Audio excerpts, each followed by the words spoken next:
麥玲玲，2026年呢，6個生肖擋都擋唔住，財星入命，貴人開路，做邊行旺邊行，錢多到接唔切。好多朋友一聽到自己生肖有財星入命，第一個反應就係今年係咪唔使點做都會有錢自動送上門？又或者覺得既然師傅話今年旺，轉工一定成功，做生意一定有客，買乜都會升，投資乜都會賺。但我今日一定要提醒大家一句，有財運唔代表一定留得住財，貴人出現亦唔代表你一定認得出佢。機會去到你面前，如果屋企氣場亂，個人情緒亂，數目又唔清楚，最後一樣可以由好事變成壓力。我見過唔少朋友，明明收入唔算差，每個月出糧嗰日都覺得鬆一口氣，但過咗10日8日，銀行戶口又好似冇晒錢。問清楚之後，原來供樓、家用、子女開支、醫藥費、保險、交通、食飯，每一樣都唔算特別大，但全部加埋就好似一個冇閂實嘅水喉，日日慢慢滴到月底，自然所剩無幾。亦有啲做生意嘅朋友，日日都好忙，客人亦唔少，電話由朝響到晚，但一問佢實際賺咗幾多，佢自己都答唔出。貨款未收，人工要出，租金要交，朋友又話遲少少先找數。表面睇落生意興隆，實際上錢入得快，走得更加快。有啲家庭就更加明顯，兩公婆一講到錢就鬧交，有人覺得對方使得多，有人覺得自己已經負責咗成頭家，點解仲要俾人埋怨？屋企長期因為錢銀問題，氣氛緊張，就算外面有機會，反到屋企個心都定唔落嚟，做決定自然容易出錯。仲有一種朋友，工作能力其實唔差，做嘢又快又穩，但每次升職加人工，永遠好似冇自己份。明明個計劃係自己做，最後功勞就落咗第二個人度。呢啲情況除咗要睇工作環境同人事關係，亦要睇自己平時係咪太少表達，或者講說話太直，無意中得罪咗本來可以幫自己嘅人。2026年的確有6個生肖財運比較突出，當中有啲係靠貴人扶持，有啲係靠職位提升，有啲係靠自己多年累積落嚟嘅經驗同手藝，慢慢將能力變成收入。不過排第一嗰個生肖未必係大家平時認為最精明、最識計數或者最識投資嗰一個，而且越係排得前越要小心，因為運勢行得快，機會嚟得急。做啱決定可以行前幾步，但做錯決定代價亦會比平時更加明顯。所以今日我唔單止會同大家講2026年邊6個生肖財星比較旺，我仲會逐個講清楚你嘅錢比較容易由邊度嚟，最容易喺邊度流走，屋企邊一個位置值得整理，同埋有邊幾件事。今年千祈唔好因為心急或者心軟而亂做。大家聽到自己生肖上榜，唔好即刻過分興奮，未上榜亦唔代表冇運。生肖運程係一個大方向，真正決定你可唔可以接得住財，仍然要睇你點樣做人，點樣管理生活，點樣整理屋企，同埋點樣喺機會面前保持清醒。睇生肖運程，最忌就係淨係聽一句你今年旺，之後乜都唔理。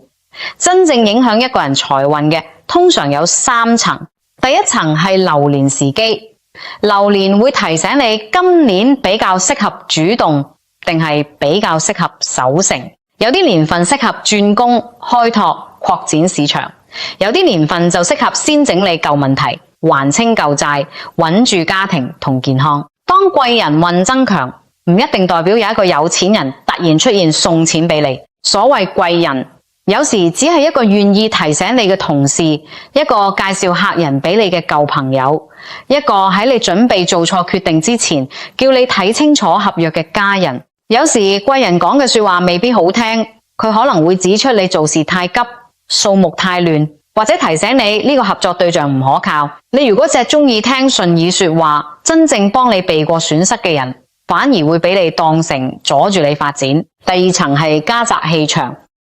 大門係屋企納氣嘅位置，亦係一家人每日出入最先接觸嘅地方。客廳反映一家人整體活動力同相處氣氛，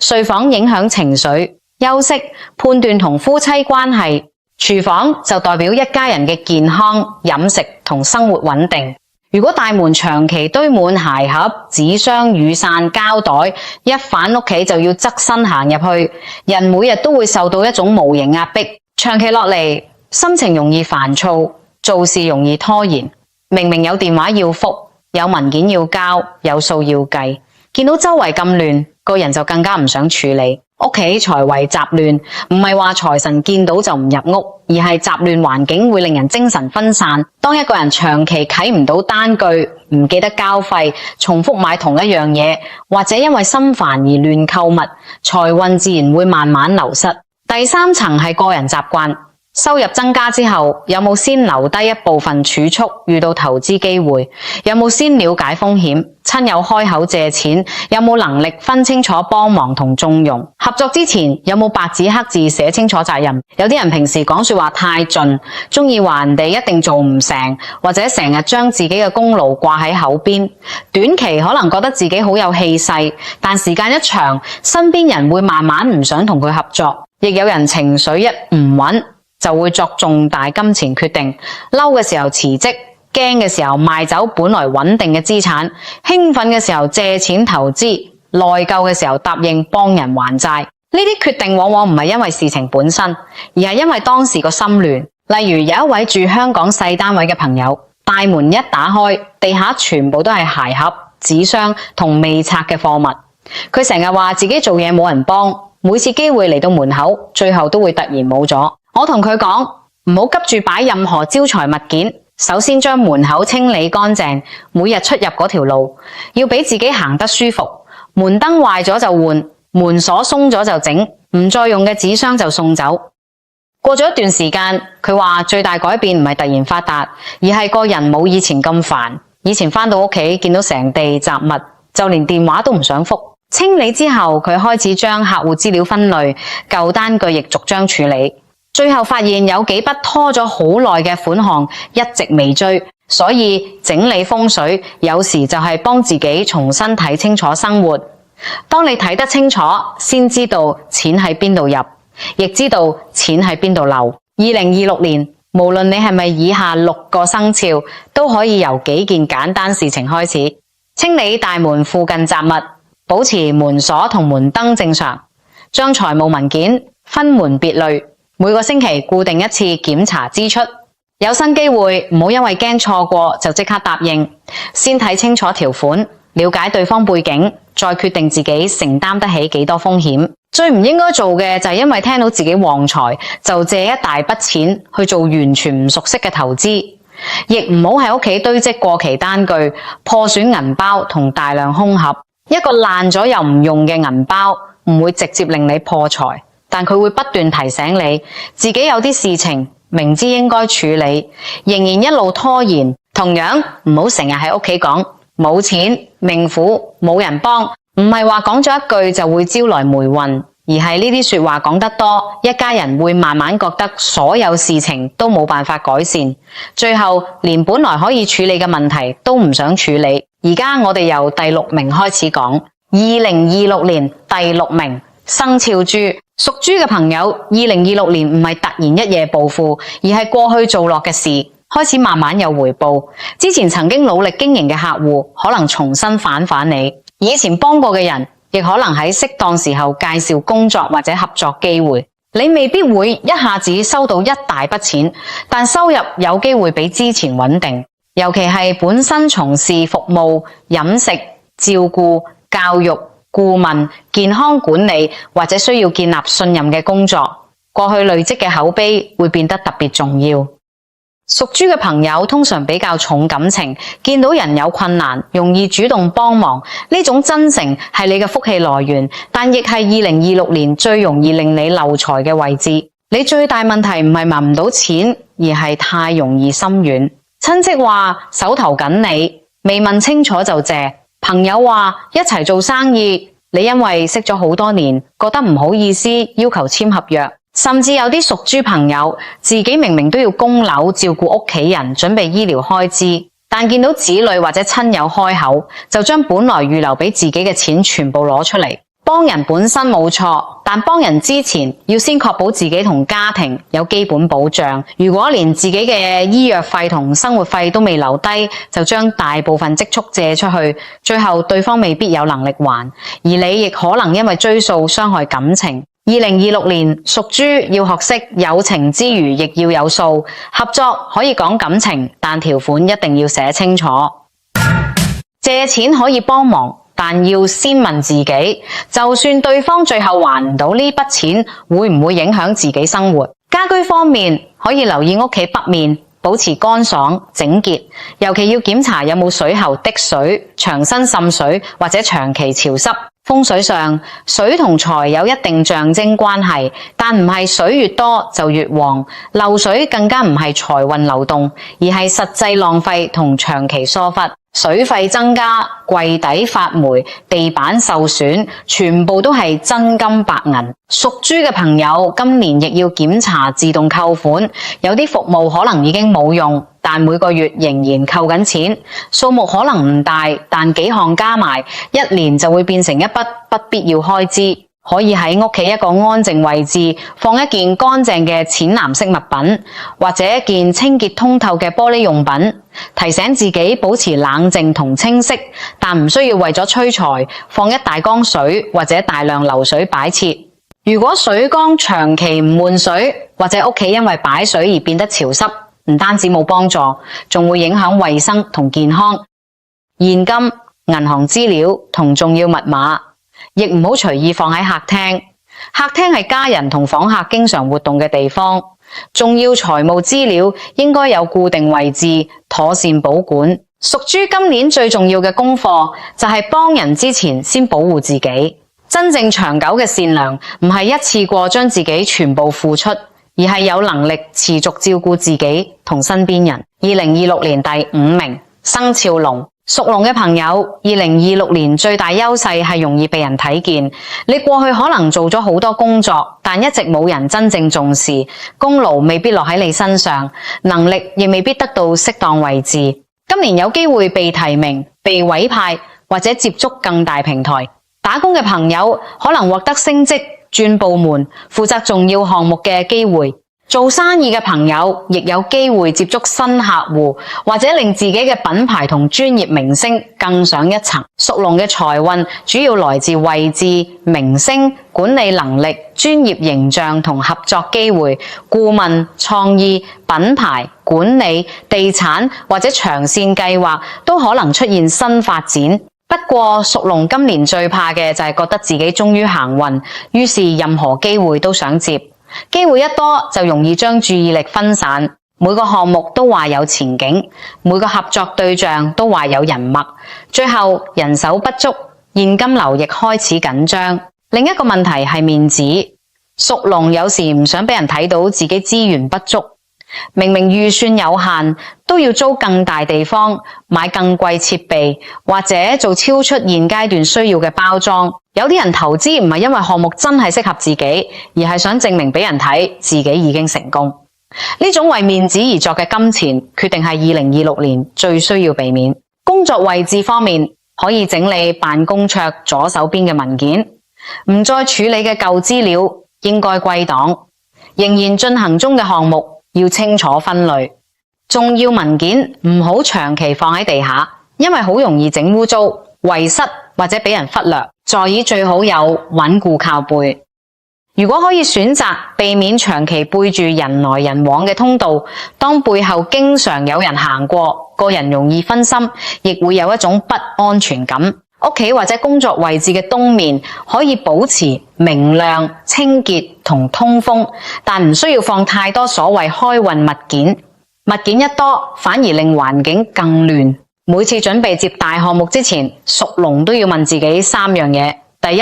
現金流夠唔夠；第二，合約清唔清楚；第三，出現問題時由邊一個人負責。如果3樣都答唔清楚，無論對方講到個機會幾難得，都唔適合立即開始。未簽清楚就開工係大忌，隨口答應朋友合作亦容易出現問題，更加唔好為咗面子替人擔保，或者將自己個名借俾人開公司、借貸同簽文件。屬龍今年唔怕冇機會，最怕機會太多，自己揀錯。真正嘅開運唔係每個台都企上去，而係知道邊一個位置真正適合自己。2026年第4名，生肖鼠。屬鼠嘅朋友，2026年頭腦靈活，反應快，容易比其他人早一步收到消息，或者睇到市場變化。從事分析、網上生意、銷售、中介、數據、顧問、流程管理或者需要快速反應嘅工作會比較容易發揮。有啲屬鼠朋友可能轉換工作，亦有人會發展額外收入。你可以將一項自己熟悉嘅技能慢慢變成服務或者產品，例如本身識維修、教學、設計、寫作、烹飪或者整理資料，都有機會透過新渠道增加收入。屬鼠嘅財運往往來自資訊差同專業知識，人哋未留意到嘅事情你可能已經見到，但資訊多亦係今年最大危機。手機入面可能有好多理財群組，每一日都有人話邊樣會升，邊樣一定賺，邊個市場出現新機會。今日聽完呢個人講，你覺得應該買，聽日又有人講另一樣，你又立即改變計劃。最後唔係因為你冇能力，而係因為資訊太多，令自己冇辦法堅持一個經過分析嘅方向。屬鼠今年亦容易見到身邊人賺錢，就擔心自己錯過。人哋話開網店賺到錢，你又想開；人哋話某類投資升得快，你又想追；人哋話轉工人工高，你又未了解清楚就辭職。記住，人哋展示俾你睇嘅通常只係最好嗰一面，佢承擔咗幾多風險，蝕過幾多錢，背後有幾多資源，你未必知道。屬鼠2026年要清理手機入面冇用嘅理財群組，每一個財務計劃只參考可信同適合自己情況嘅資料，唔好同一件事問10個人，因為10個人可能俾你10個完全唔同答案。可以將戶口分開管理，一個處理日常開支，一個做儲蓄，一個做緊急預備。當所有錢混埋一齊，好容易以為自己仲有好多可以用。工作位置或者屋企北面保持清潔就足夠，唔需要擺滿水晶、流水擺設同各種招財物。真正適合屬鼠嘅環境係清楚、簡單同方便思考。最唔應該做嘅就係瞓喺床上處理高風險投資。睡床係休息嘅地方，當個人疲倦，判斷力自然下降，半夜情緒緊張時，亦唔好作大額轉賬。朋友一句一定賺，唔可以成為你落決定嘅理由。任何人講一定賺，你更加要問點解佢可以咁肯定？風險由邊個承擔？大家不妨諗一諗，最近有冇遇過一種情況？明明有人話係好機會，但你心入面總係覺得唔踏實，又或者屋企人一提到錢就容易鬧交。你可以喺留言區寫低自己生肖，同埋你而家最擔心嘅係唔到錢、留唔住錢，定係家人為錢不和？呢3種問題處理方法其實完全唔同。唔到錢要睇能力同機會，留唔住錢要睇支出同決定，家人為錢不和就要睇溝通、責任同界線。屬鼠今年要記住，快係優勢，但確認清楚先出手，先至叫真正嘅智慧財。2026年第3名，生肖兔。屬兔嘅朋友，2026年比較適合穩定、修復同重新建立安全感。過去一段時間，如果工作變化較多，收入忽高忽低，或者屋企人之間容易緊張，今年會有機會逐步穩定落嚟。屬兔嘅財運唔係靠急攻，而係靠長期客戶、穩定職位、手藝、教育、設計、美容、照顧服務，同埋需要耐性同細心嘅工作。有啲機會唔會大張旗鼓出現，反而係家人、舊朋友或者舊客戶靜靜介紹俾你，對方可能唔會講到非常吸引，但實際上可以帶嚟穩定收入。屬兔今年最容易破財嘅原因係怕破壞關係，所以唔敢講清楚錢銀。明明合作之前應該講價錢，卻怕對方覺得自己計較。明明親友借咗錢好耐，亦唔敢開口問，最後心入面一路唔舒服，表面又扮冇事，關係反而越來越差。屬兔亦要留意情緒消費，有時工作辛苦或者同家人有摩擦，就會覺得買一樣嘢獎勵自己冇問題。一次當然唔大，但如果每次唔開心都靠購物處理，開支自然會失控。合約一定要睇清楚，唔好因為對方態度好就覺得所有條款都冇問題，更加唔好俾人使用自己銀行戶口、電話號碼、身份資料或者網上賬戶。有啲人會話只係借嚟用一下，但一旦涉及金錢同身份責任，問題可以非常麻煩。家居方面，屬兔可以保持屋企東面有生氣，植物要健康，枯黃咗就要修剪，已經完全枯死就唔好長期留住。風水唔係植物越多越好，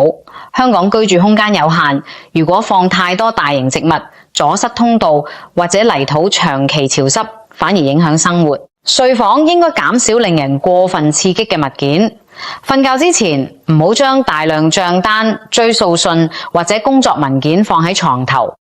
你每日瞓醒第一眼就見到壓力，個心自然難以放鬆。屋企西南位置可以保持整潔，減少雜物同尖銳物件，令家人相處氣氛平穩一啲。但最重要仍然係有問題，願意坐低講清楚。屬兔今年適合訂立明確儲蓄目標，唔需要一下子要求自己儲好多，可以由每月固定一個數開始，亦要同屋企人坦白討論日常開支，唔好一個人默默承擔所有壓力。選擇計劃時，應該優先考慮風險較低、自己了解同可以長期維持嘅方向。屋企有啲舊物，如果每次見到都令你想起一段壓力好大嘅日子，而你又已經唔再需要，可以考慮慢慢整理。放低舊物唔代表否定過去，而係提醒自己，人生已經準備行入下一個階段。屬兔今年唔需要同人鬥快，你守得穩，講得清楚，情緒保持平靜，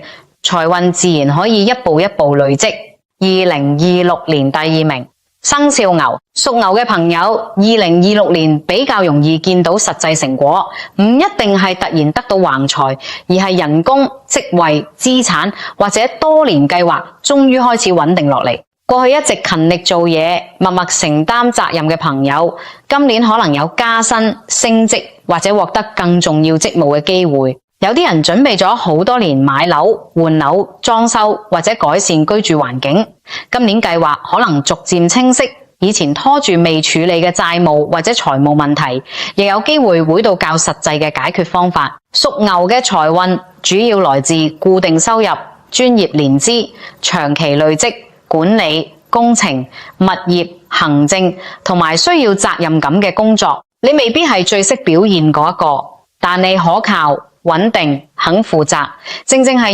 2026年最值錢嘅能力。不過屬牛最大問題就係太習慣將所有責任放喺自己膊頭，屋企人有困難，你第一個出錢；工作有人做唔完，你第一個接手；子女有需要，你覺得自己辛苦少少都冇所謂。長期落嚟，其他人會慢慢覺得，反正你一定會處理，最後你越做越多，身體越來越攰，但又唔敢停。2026年，屬牛雖然財運穩，但健康係守財最重要一關。如果因為過度工作令身體出現問題，醫療開支同停工損失可能會抵消之前所有努力。唔好將全部積蓄用嚟解決其他人嘅問題。幫子女、幫兄弟姊妹、幫朋友之前，都要留低自己退休、醫療同基本生活所需。有啲屬牛朋友成日話，我再辛苦少少冇所謂，但每一次少少加埋就會變成長期負擔。保險、身體檢查同緊急預備金唔應該因為覺得暫時冇事就忽略。健康守得住，先有能力享受自己多年努力嘅成果。家居方面可以留意中宮，即係屋企比較中央嘅位置。中央位置唔好堆滿紙箱、大型雜物或者長期唔用嘅家具。如果屋企中央阻塞，實際上會令家人行動不便，清潔困難，亦容易令整個空間感覺壓迫。主要通道要保持暢通。壞咗嘅電器、用唔到嘅風扇、舊電飯煲或者損壞家具，應該安排維修或者妥善處理，唔好覺得將來可能有用就一直留住。工作位置嘅東北面可以保持乾淨，光線穩定。資產文件、樓宇合約、保險資料同重要單據應該分開存放。家人亦要知道基本位置。屋企中央唔適合隨意放大型水景，更加唔好因為聽人講某個方向旺財就自己搬棟爐灶或者睡床。爐灶、睡床涉及實際安全、健康同生活習慣，任何大改動都應該先考慮單位結構同家庭需要。購買大型資產之前，要先計算健康狀況、供款能力同緊急預備金，唔好只係因為覺得今年行運就將所有資金壓落一個決定。屬牛今年要學識一件事，你可以照顧屋企，但唔可以將全世界嘅責任都放喺自己膊頭。健康守得住，先有能力守住財。而家講到2026年財運第一名生肖馬，排第一係屬馬。不過我一定要講清楚，屬馬係旺，但唔代表可以亂衝，因為運勢越快，決定錯嘅代價亦可能越大。屬馬嘅朋友，2026年工作節奏會加快，新邀請、新職位、新客戶、新市場或者新合作可能一個接一個出現。有啲人適合轉換環境，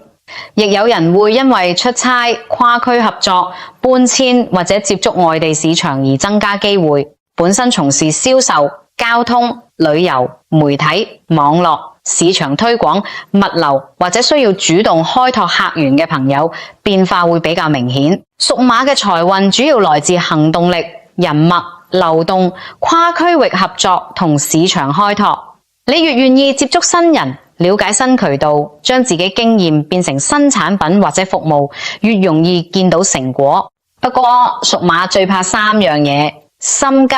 面大、手鬆。心急就係一見到機會就即刻落決定，未睇合約、未計成本，已經投入資金。面大就係為咗形象而過度消費。做生意想俾人覺得自己有實力，於是租太大地方，買太多設備，或者用昂貴包裝。手鬆就係錢一入戶口，就覺得之後仲會有更多，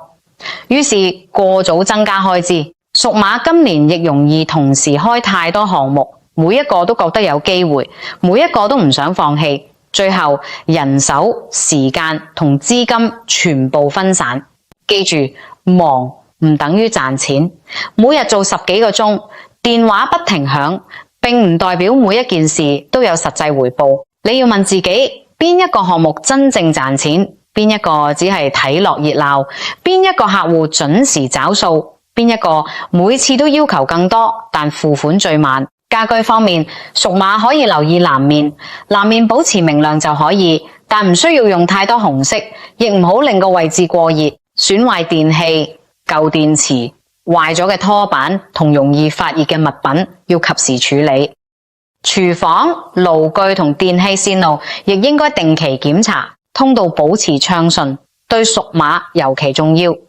因為你今年事情多，出入頻繁，如果屋企通道又堆滿雜物，每日都會增加煩躁感。辦公桌唔好同時放太多未完成項目，可以將最重要1至2件事放喺面前，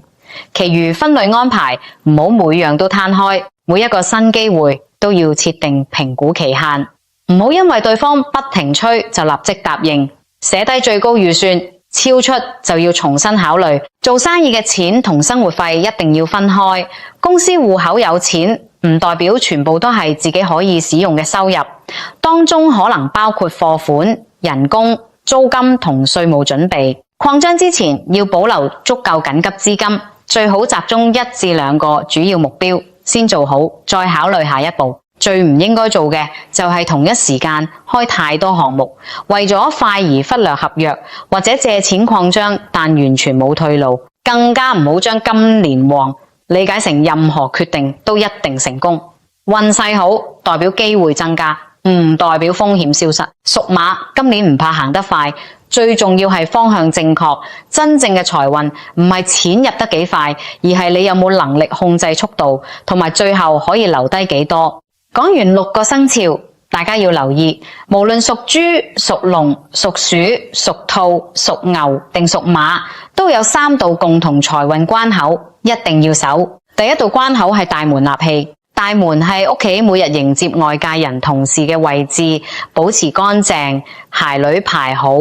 門燈正常，門鎖穩固，門鐘可以使用，已經係最實際嘅整理。唔好長期將垃圾、紙箱、舊報紙同雜物放喺門口，尤其香港好多樓宇走廊空間唔大，堆放雜物除咗影響觀感，亦可能阻塞通道。一開門見到大量混亂，自己每日都會受到影響。早上趕住返工，降唔到鎖匙，夜晚返屋企又差啲踢到紙箱，心情自然容易躁。鏡子亦唔好未考慮空間就直接對住大門。鏡子本身唔係一定有問題，重點係位置會唔會令人一開門就受到驚嚇或者反光影響視線。亦唔好喺門口掛太多不同類型嘅風水物件，符牌、水晶、銅錢、植物、風鈴全部堆埋一齊，唔會令財運加倍，只會令空間更加混亂。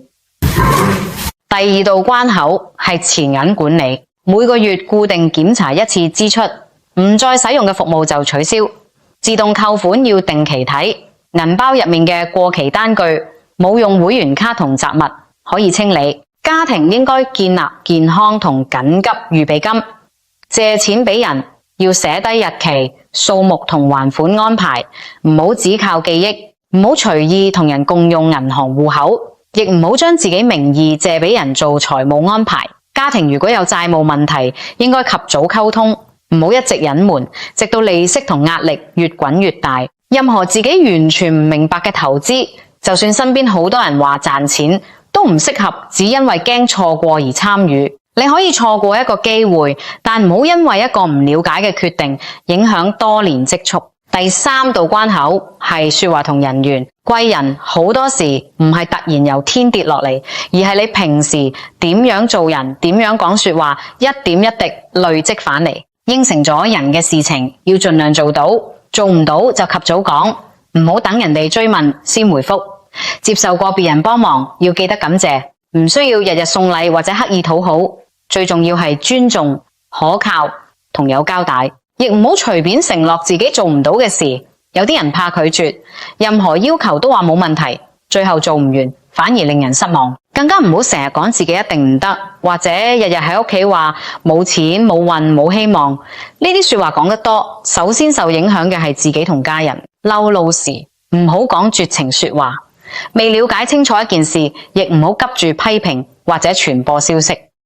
有時一個本來願意介紹機會俾你嘅人，見到你成日講是非、批評舊同事或者公開別人私事，佢自然會擔心將來自己嘅事情亦會俾你周圍講。所以守口其實亦係守財，因為好多合作同機會都建立喺信任上面。2026年屬豬係將人情同信任變成機會，屬龍係位置同專業名聲提升，屬鼠靠智慧、資訊同技能生財，屬兔以穩定累積福氣，屬牛多年努力開始收成，屬馬就靠行動轉變同市場機會突圍。但大家一定要記住，生肖只係提醒你邊一方面比較容易出現機會，唔係保證你乜都唔做就自然有成果。同一個生肖，有人把握得到，有人就會錯過。分別通常唔係運氣本身，而係機會出現時，個人有冇準備，你嘅文件係咪整理好，數目係咪清楚，身體係咪承受得到，家人係咪支持，合作條款係咪明確，